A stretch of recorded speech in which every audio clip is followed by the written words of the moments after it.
नमस्कार दोस्तों, मैं हूं वंदना भारती और आप देख रहे हैं कमोडिटी इनसाइट्स। आज है 12 फरवरी और मॉर्निंग एडिशंस में खास बात क्या है।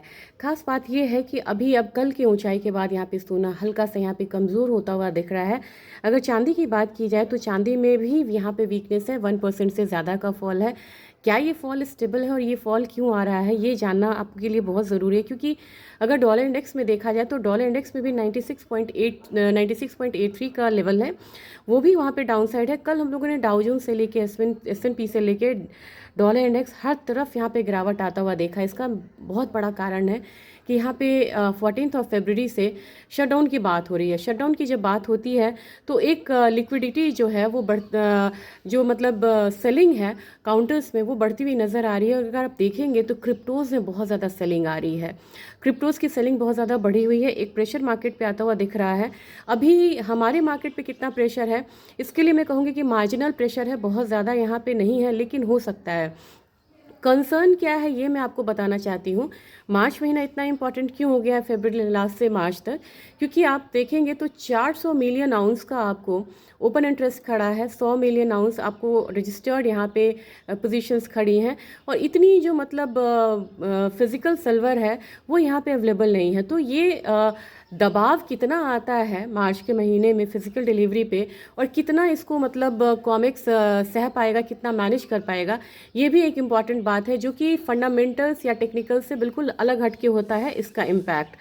अब मैं बात करूंगी कि गोल्ड में क्या लग रहा है। गोल्ड 5088 के करीब है, $10 का डाउन साइड है। अगर यहाँ पे स्पॉट गोल्ड की बात की जाए वो भी यहाँ पे 5067 डॉलर के करीब है, 0.3% का डाउन साइड है। जबकि अपना गोल्ड यहाँ पे 1,58,755 के करीब क्लोजिंग हुई थी। काफ़ी दिनों से मार्केट बिल्कुल यहाँ पे रेंज में है और मुझे लग रहा है कि ये रेंज यहाँ पे बरकरार रह सकता है। आज के दिन हल्की गिरावट आएगी, लेकिन मुझे 1,56,000 से नीचे गोल्ड अभी फिलहाल जाता हुआ नहीं नज़र आ रहा है, और 1,61,000 से भी ऊपर फिलहाल यहाँ पे ट्रिगर्स जो है वो मिसिंग है। सिल्वर की बात की जाए, सिल्वर यहाँ पे $83 के करीब है, 1.14% का डाउन साइड है। लेकिन आप देखेंगे तो धीरे धीरे 72 वाले जोन से बढ़ा 74, 78, अब ये 80 वाले जोन से ऊपर में 82 से ऊपर की भी इसने क्लोजिंग दी थी। तो क्लोजिंग यहाँ पे काफ़ी इंपॉर्टेंट है, दोनों ही कमोडिटीज़ का क्लोजिंग यहाँ पे ऊपर है। अब आज देखते हैं कि क्लोजिंग किस तरीके का होता है। नॉन फार्म पेरोल डेटा का बढ़िया आना, मतलब इतना ज़्यादा बढ़िया आना, वो भी एक इम्पैक्ट डाला था प्राइसेस पे, उसका भी इम्पैक्ट हम लोगों ने यहाँ पे आता हुआ देखा है कि प्रेशियस मेटल काउंटर में फाइनली आपको एक हल्का सा गिरावट देखने को मिल रहा है। अगर बात करें हमारे बाजार की क्या हालत है, तो हमारे बाजार में 2,63,000 की क्लोजिंग हुई थी। 10,500 के करीब आपको ये प्रीमियम ऐड हुआ कल के मार्केट में। अपसाइड 2,75,000 तक है, और थोड़ा शॉर्ट टर्म देखेंगे तो 2,68,000 है। जबकि हमारा जो मेन सपोर्ट है 258 के करीब बनता हुआ नज़र आ रहा है। इनिशियली आपको एक डाउन साइड देखने को मिलेगा, फिर बाद में देखते हैं कि ये जो मोमेंटम है वो कंटिन्यू होता है या नहीं होता है। क्रूड ऑयल अपना रेंज बरकरार रखे हुए इस बार $65 का। तो नेक्स्ट आपको याद होगा मैंने $67 बोला है, देन $70, लेकिन $70 के लिए बड़े ट्रिगर्स यहाँ पे चाहिए। और क्रूड ऑयल हमारे यहाँ 58.96 के करीब की क्लोजिंग हुई है, तो मुझे लग रहा है कि करीब करीब आपको 6,000 वाला जो लेवल है वो देखने को मिल सकता है। जबकि नेचुरल गैस में 2% का उछाल है, $3.2 के करीब की ट्रेडिंग है। तो हमारी मार्केट अगर देखें तो वही ₹300 का जो एक अपसाइड है उसको लेते हुए ट्रेड हो सकता है। जिंक वगैरह की अगर मैं बात करूं तो जिंक ने कल एक अच्छा खासा मतलब एक अपसाइड दिखाया था, और मुझे लग रहा है कि जिंक में, कॉपर में एक अपसाइड मूव जो है वो आ सकती है। और एक खबर यहाँ पे इंडोनेशिया से है। इंडोनेशिया में एक माइंस यहाँ पे उन्होंने, क्योंकि इंडोनेशिया मेन है निकल का प्रोडक्शन सेंटर, उन्होंने कहा है एक माइंस को कि अब यहाँ पे प्रोडक्शन को आप यहाँ पे कम करिए। आप कहेंगे कि ये बेयरिश बुलिश इंडिकेशंस है, सप्लाई कम होगा।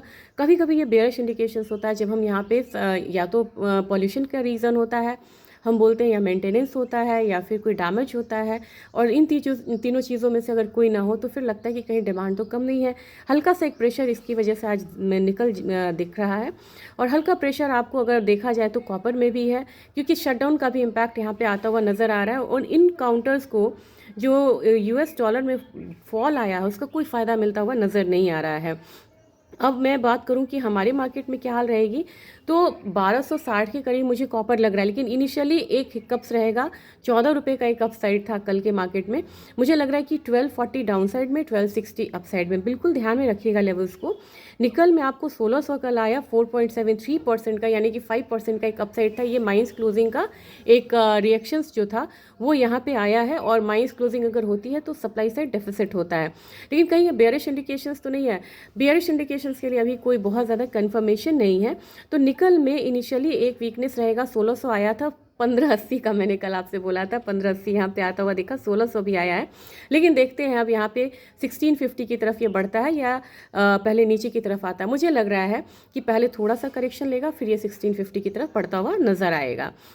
अब यहाँ पे बात कर लें जिंक की। जिंक यहाँ पे आपको एक रेंज में रखिएगा, अपसाइड 330 से 332 का, नीचे आपको रहना चाहिए 325 के करीब का।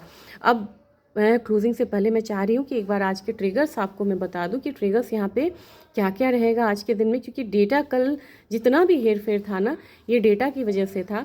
आज आपको डेटा इनिशियल जॉबलेस क्लेम, क्योंकि थर्सडे है, ये हर थर्सडे ये डेटा आता है, डेटा यहाँ पे अच्छे आने की उम्मीद है। 222 यानी कि पहले 231,000 लोग यहाँ पे जॉबलेस क्लेम पे थे, इस बार 222,000 लोग ही रहेंगे। पॉजिटिव डेटा है ये।